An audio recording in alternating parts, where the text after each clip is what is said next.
Hey! So I decided it was high time I made a video showing you how I go about achieving the classic red lip and wing liner look. Now before I start, I'm just going to dab a little bit of lip balm on just to make sure that my lips are good and hydrated by the time that I finish the rest of my makeup, and with that done, it's time to begin.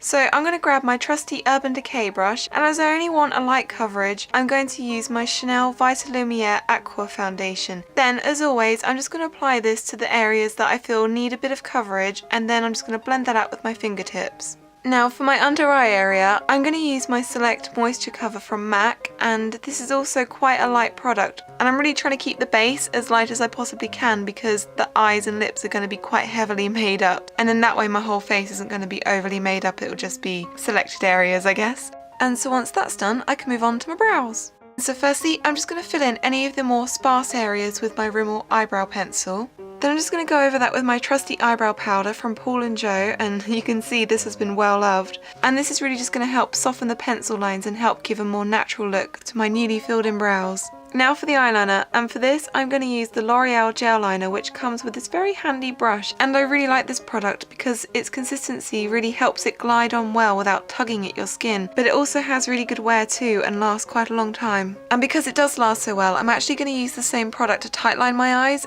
And of course, what would all of that be without a bit of mascara? And currently I am using the Rimmel Rocking Curves mascara. And then it's time for my favourite duo, and these are also water-based, so they really do need a good shake before use. And so I start by taking the darker pink and then dabbing that onto the centre of my cheek and kind of working it upwards. And then I'm going to use the lighter, more shimmery pink to highlight the areas of the face that ordinarily catch light. So that's the highest point of your cheekbones, the bridge of your nose and your cupid's bow, and then the highest point of your orbital bone. And so with that done, it's time to move on to those red lips.